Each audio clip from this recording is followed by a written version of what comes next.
Good morning, good afternoon, good evening. Welcome, welcome, welcome. Welcome to Pivoting to Web3 podcast. And today we have Denzil Eden is with Smarty AI, and she's accomplished a lot in this space. I'm so excited to have her, and everybody knows I like my guests to introduce themselves to the world as they want to be introduced. So, Denzil, how did you get here? Why are you here? And what are you doing with Smarty AI?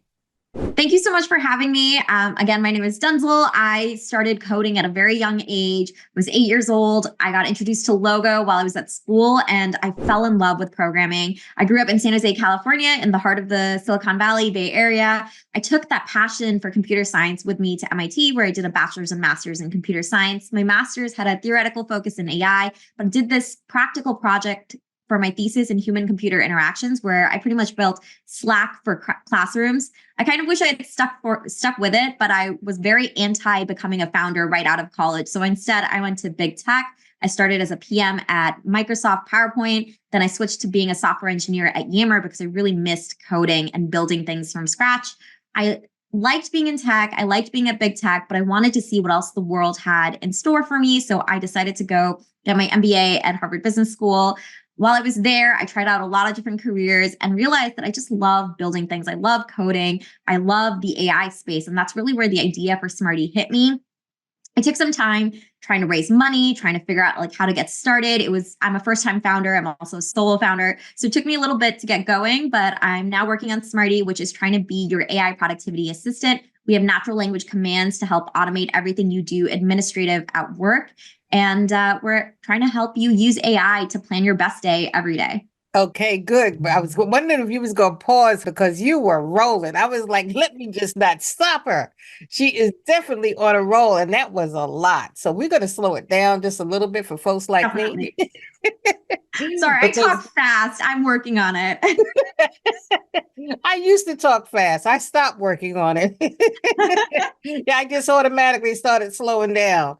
So I asked her just now, is she the CEO and Smarty, and how did it really get started with all the information she had given us? But I really wanted to go back to, since she's a startup, to give us the foundation on how she became the startup, how that became a mission vision for her. So Denzil, can you explain that to us, that piece of it, or whatever else you want to share on that journey, the challenges, the successes, the downward spirals that I talk about in the podcast? What can you share about a startup, and who are you at the startup?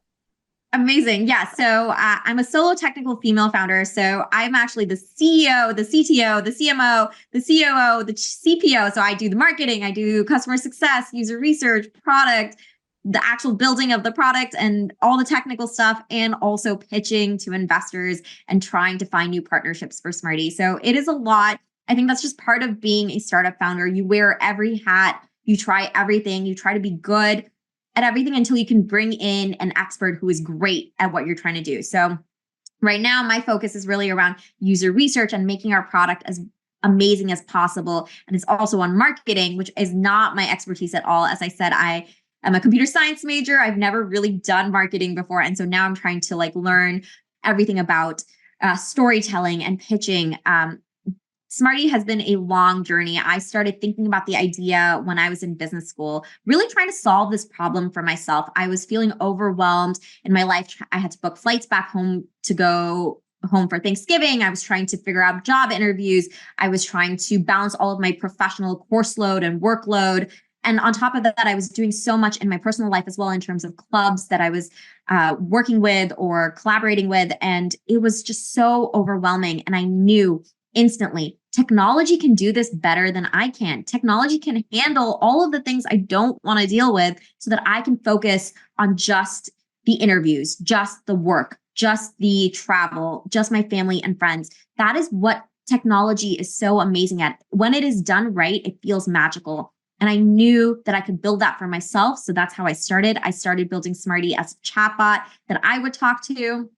And I remember pitching it to the first investor ever while I was in business school. And her name was Mar.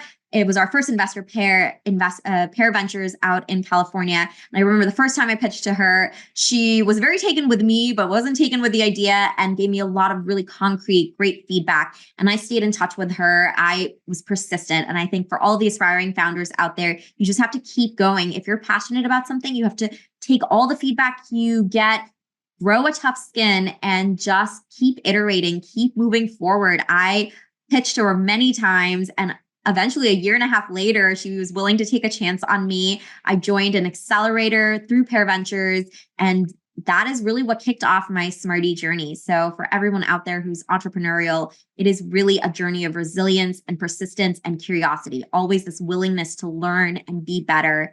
And I think I've learned a lot from the entrepreneurial journey, and I have a lot ahead of me still, but I'm really excited to be here. I'm glad to have you. I got another question for you now. You opened up something I just started looking at, chatbots. How do you build a chatbot? Tell everybody about that. It's actually easier than ever to build a chat bot today. When I was building my first chat bot, I was doing it from scratch. I was trying to figure out how do you take in someone's input and return some sort of output. But with tools like ChatGPT, it's actually super, super easy to build a chat bot. So there are so many things out there right now in terms of software for building a bot builder where you can just input the information that you want to build a chatbot around, and it will handle all of the parts of how do you interact with users, how do you know when to respond with what. So I highly recommend just Googling bot builders or looking into ChatGPT bots. That's a great place to get started today. You have had some really enticing experiences that people could dream about, and you're in this space with Smarty AI. Tell us really, what is it that you want people to understand and connect with in the AI space, and then expand exactly on how Smarty is different than the others. Definitely. So first, I'll start with AI. So AI is a technology, it's a tool, and it's going to be integrated in pretty much every type of software business that you're seeing. It is going to be something magical and transformative for every type of software and business and company that is out there right now. It is like the internet was in the 90s. It has a lot of capacity and potential, and we just are still figuring out how to best leverage all the benefits of AI, but there is a lot going on here. And there's so many different ways of applying it. There's so many different types of AI. So there's natural language, there's machine learning, there's these LLMs and generative AI that we're seeing with ChatGPT. And so this is a big frontier, and there are a lot of different pioneers trying out different things. Smarty AI specifically is trying to use natural language commands to automate the different workflows that you're doing for your administrative work. So we're trying to create commands like coffee with Donna at Blue Bottle in San Francisco at 3 p.m. Central Time, and have a calendar event sent to both of us. That's just in calendar management, but we're also in scheduling link management, task management, contact management, and we're about to push email management as well. So we're really trying to be this AI assistant for everything productivity with natural language commands. We're also trying to build our own data models around your personalized data in a secure, decentralized way so that we can build more personalized recommendations. The way that I think about AI is that there's three great things about AI. It's predictive, it's proactive, and it's personalized. So it's my three P's of AI. What I mean by that is AI can look at what you're doing, see what the context of what you're doing is, and it can predict what you're going to do next. It can try to understand the context of who you're dealing with or what you're working on or what software you're in, and it's going to try to predict what you're going to do next. Then it can be proactive. Knowing what you're going to do next, it can try to decide, okay, what are the next types of actions you're going to take? It can recommend next steps. It can recommend different software or workflows that you're going to go into because it's predicting based off your current context what is coming up for you. And then finally, it can be personalized. The more it knows about you, the more it has your data, it can personalize those recommendations to your needs, your actions, your day, how you're feeling that day. And really, that is the power of AI. It can be so magical in speeding up and just predicting what you're doing next. And so I'm really passionate about this space. I'm excited to be at the frontier of it. And I can't wait to see what AI does to transform our lives over the next 5-10 years. I can't wait either. But at the end of the day, I'm curious to know, and I'm sure there's going to be some listeners out there that really want to know too. How do you feed AI? They hear the word feeding. How do you put the information in? Who's putting the information in? How did this become such a big thing. Can you give us any insight on that? How did we end up in this AI space? I know it started with Alexa and before Alexa, but can you kind of give us the pathway on how we got here? Definitely. So AI has been a century-long journey. I think people have been thinking about machines being able to independently think and make decisions since the 1600s. The Turing machine, machine Turk. There have been a lot of examples of people trying to almost like scam humans into thinking like computers can think by themselves and computers can make these decisions intelligently. And now it's suddenly becoming a reality. When I was in high school and I was first exposed to AI, it was at that time, everyone was still very much stuck on the idea of expert systems. And expert systems are these very complex, if this, then that models. So it's not actually thinking intelligently. It's not making decisions. There's actual programmatic code that's saying, if the situation is this situation, then we should be doing that. Expert systems are just like the first step towards creating AI. It was just these rules that people were programmatically creating, and they were just there was no intelligent thinking there. But from expert systems, people were trying different types of ways of building AI. And so that was machine learning, neural networks. Neural networks is kind of like our brain's neurons. It's these ideas that these different things interact to create a final decision or final output. And that is how we've gone to where AI is today. This idea of these systems, including language learning models, so that's ChatGPT, being able to take all the data that's there using machine learning and neural networks, being able to intelligently understand how different pieces of data work together to create conclusions. So it's like when you prompt ChatGPT, it is able to take all of the data that it has and is able to intelligently understand your question, parse it, and then give it an intelligent response back to you. So that's kind of how we've gone to AI today. I hope I answered your question. Yes, you did. So when people talk about feeding AI, like personally getting to know me or getting to know the individual and then personalizing it, what is feeding me when they hear that? I get questions sometimes like that as I'm talking to folks. Explain what feeding means, because that seems to be the term everybody uses in regards to feeding AI. What does that really mean? So all of these models that build up a single like intelligent AI software piece, like for example, ChatGPT, it is built on all of these data models. These data models are built through many different sources. It's just public information that's on the web and internet. It is things that the engineers at OpenAI have specifically created. So they create these data models and they say, okay, this type of information is this person's name, or this is how you think about someone's occupation, or this is how you think about content that's written online about AI or about books. Like there are these very specific data models that are created that have attributions that are categorized. And then these language learning models, for example, they take this information and they are able to create intelligent conclusions from there. So where does this data come from? It's just everything that these engineers at these companies are feeding to these algorithms. It can come from the internet. It can come from like information collected by companies. It's just all of this categorized information that engineers are accumulating. So with all the knowledge that you have, all the systems and experts and different languaging, machine learning, and everything that's out there in AI, what is it that keeps you up at night? What do you get concerned about? You hear about the good, you hear about the bad. We'll talk about the good later, but let's hear about the bad and the ugly now. What is it that you kind of get concerned about? Because you've been hanging around this a long time. You grew up with all this coding and AI and everything else. You've been thinking about this a while. I can tell by the look on your face. You get excited about this. You just couldn't wait. So tell us a little bit about that. What are some of the things with your background that you see as something that we might want to keep our eyes on or raise an eyebrow on? I think that's a really great question. And it is definitely something that you should be constantly skeptical about is how are these companies getting this data and how are they organizing and categorizing the data? Because AI is just as intelligent as the data that it is fed. And if the data that an AI system is fed is very biased or doesn't have any transparency around what are the sources of this information, who created this information, who categorized this information, then if we're not careful about that, then our own human biases, our own systematic biases, our institutional biases will then be coded into these AIs that are now suddenly making decisions in healthcare, that are making decisions in the political sphere, in the economic sphere. I think it is scary to think that a very biased system that we have in our current everyday society is now going to suddenly be feeding this computerized algorithm that is not very human, that has no capability of having the same empathy that you or I could have as a human that's looking at a case, and is just suddenly applying this extremely rational, extremely black and white lens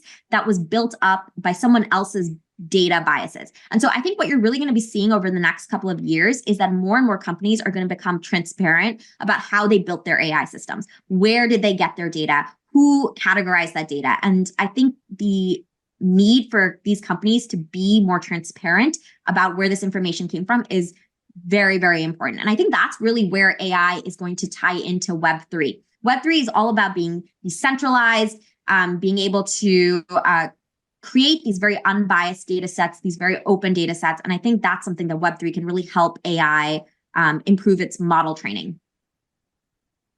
So with that said, it sounds to me that in some ways, a lot of what you stay up at night has already happened. The biases, the inputs, the lack of fairness, maybe in some words, but we're not going to get into all of that right now. But at the end of the day, your worst nightmare is something I think about all the time, the more and more I learn. So a lot of this is already happening in some of the apps, the digital apps, or some of the AI that's out there. Would that be fair to say? Yes, definitely. I think that's a really great point, Donna. And I feel like I kind of blurred over it. Like I'm talking about the future, but you're so right. This is already happening. We should already be concerned about the tools that we're using. Where did they get the data that they have right now? I think it is very fair to say that they're already incorporated a lot of the biases we see in our present day world instead of fixing for them. I also think there's a lot of concerns around data privacy and data security. And another way that Web3 can really help is encrypting the information and how this data is handled through blockchain is very important. Like we need to make sure that all of this data being used by these AI models are correctly being stored, are correctly maintaining the privacy of the sources. So all really important questions for us to deal with. And already we're seeing some of the fallout for this data not being handled the way it should be. So on the positive note, let's talk about Smarty. Let's get a little bit more involved with Smarty. What is Smarty really bringing to the table that's going to have a major impact? Maybe some of your successes that you've had most immediately. And if you can give us some insight maybe on some new things that haven't been out yet, if you could tell us a little bit on the direction you're going, the successes of the past and what's happening in the future. Amazing. Thanks. I would say that Smarty has three main things that it's really focused around. So the first one is that this idea that AI can empower you. AI can automatically build your schedule. It can already deal with the data that you have and tell you and provide personalized recommendations on how you should best spend your time, how you should best get your work done, how you should best prioritize the deadlines and tasks that you have. So that is something that Smarty does today. And that's something that we're really doubling down on and providing as a value proposition for our users. The second big thing is this concept of natural language commands, which I was saying earlier. I think we all want technology to be intuitive for us. We want to be able to talk to our technology and have it understand us and also understand what we prefer, what we want as our next steps or how we want to automate our workflow. So that is the second big thing. We're really trying to make Smarty this intuitive natural language tool that you can use and just talk to. So being able to say, as I said, I want to create this event. I want to create this scheduling link. I want to do these tasks tomorrow and have Smarty automatically recommend the best time, the best place, the best people to connect with. And so that's something that we're really passionate about Smarty. This idea of your tools being a digital extension of you and understanding your needs, your preferences, and being able to act on your behalf. The third thing is about personalized recommendations. We're really trying at Smarty to look at the context of what you're doing and allow you to automate these workflows that are really tedious and menial, these things that computers are really, really good at doing, but humans find extremely annoying and administrative. The whole goal with Smarty is to really empower your best self. And so those are the values that we're really embodying at Smarty. And the ways that we're doing it is we're taking all of these concerns that you and I were talking about around data privacy and data security and data biases, and we're trying to mitigate all of the concerns there. So all of our data is well encrypted. All the data is your data, and it is not being tampered with other people's data. We're not adding our own biases into the system. It's really personalized recommendations based off the actions you're taking, based off what information you've provided Smarty, that you've opted into giving Smarty. And of course, we don't share this data with anyone. Our business model is not based on advertising. So we're not selling your data. We're not sharing it. It is your information to keep and use however you want. That sounds exciting. That really sounds exciting. So when you look at AI and look at everything that you're doing in Smarty, what is it that you wish for the future? Is there anything on your wish list that nobody's done yet, or something that's going on back there that's rolling around saying, this is a good idea? Nobody's done that yet. Anything you want to share?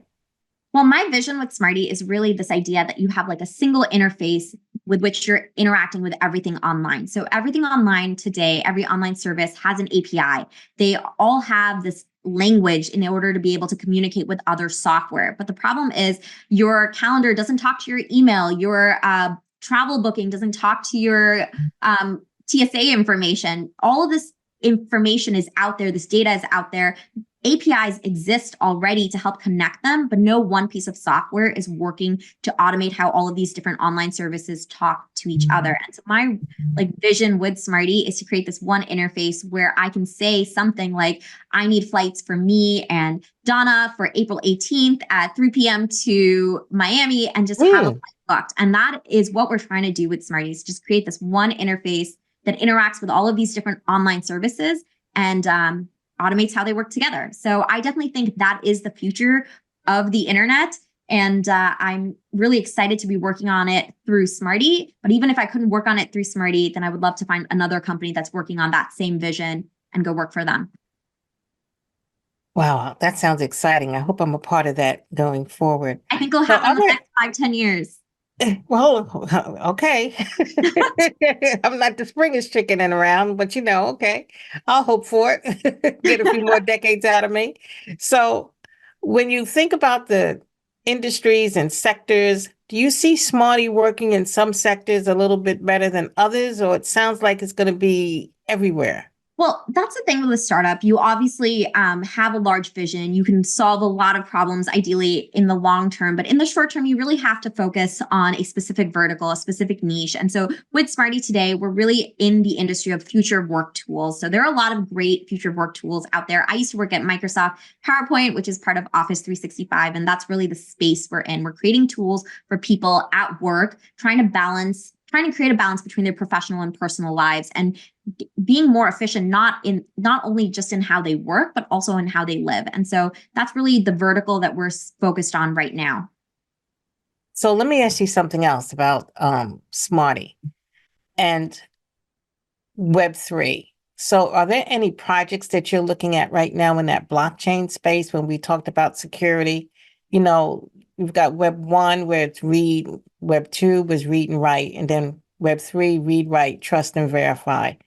Are there any projects that you're working on in that space at all with the blockchain and everything else?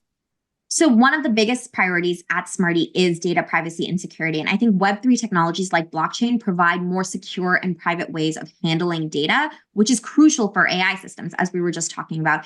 The AI systems require large amounts of data, and that data needs to be treated very carefully. It needs to be secured. It needs to be privatized. And I think blockchain can help with that. And that's how we are thinking about it at Smarty. What else would you like to share with the listeners that we haven't discussed? I would be happy to talk about AI governance or the future of LLM models. I'm so sorry. Well, I'm glad you brought up governance, because that was going to be my last question. Because at the end of the day, governance is really holding up, I think, a lot.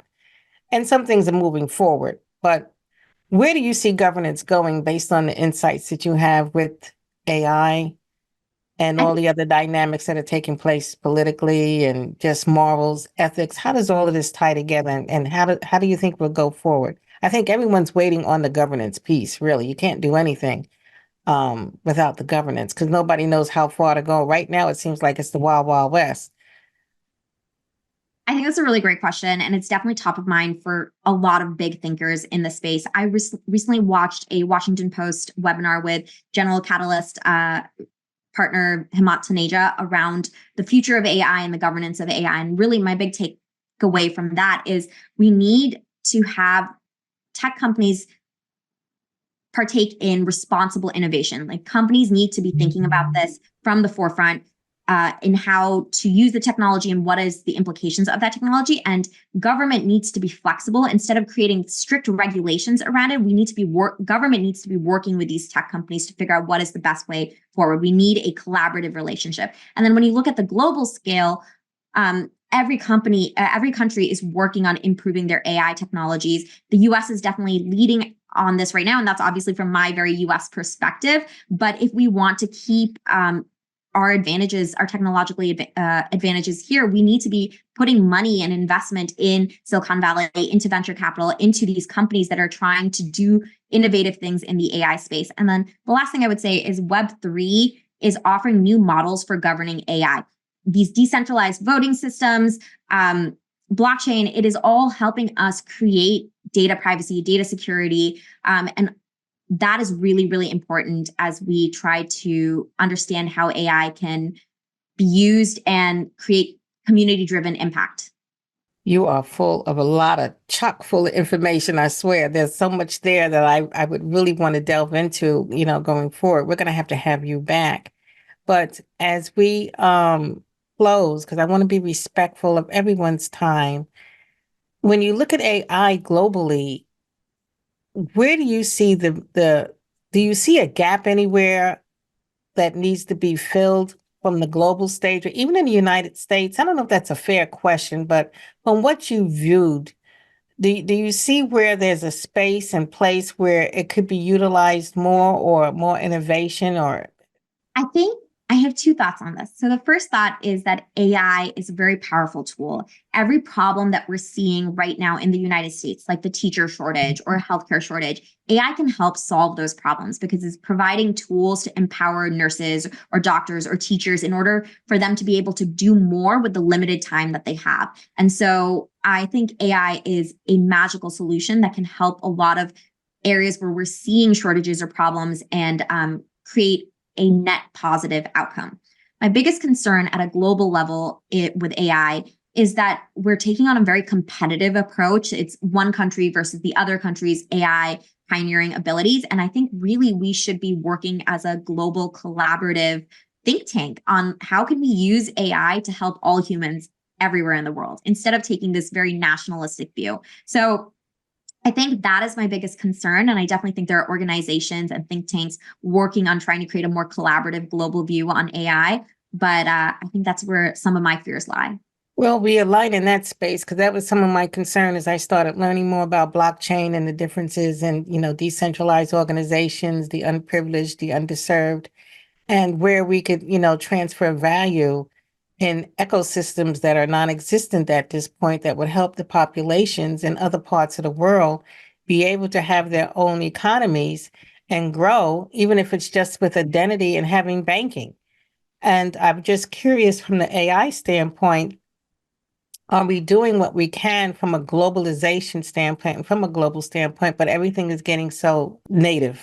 I guess at the end of the day, that's a good way to put it because that's what it is. So hopefully we move in a collaborative state or have an alliance or start putting our thoughts together so we can have more positive outcomes in the world. How can people reach you? What is the best way to connect with you if somebody wants to follow up or reach out? Tell us about that. I would love if people connected with me on LinkedIn. I'm Denzil Eden. And if you want to try out Smarty, it's smarty.ai. That's where the product is. We're out there. We're helping people improve their work-life balance. And so I hope you'll give it a try. Please reach out. I'm happy to talk to anyone about the AI space, Web3, productivity. So I'm very passionate about that. And I hope that was shown in this talk.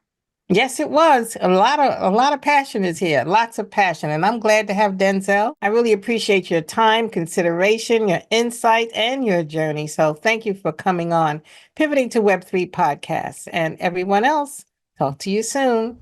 Thanks for listening to Pivoting to Web3 at pivotingtoweb3.com. Make sure you hit the subscribe button so that it gets to you with every episode that comes out. We have lots of great opportunities, limitations, and downward spirals being revealed by our guests. And thank you in advance for all your reviews and comments. I appreciate you so much. I look forward to serving you in the next week's episode.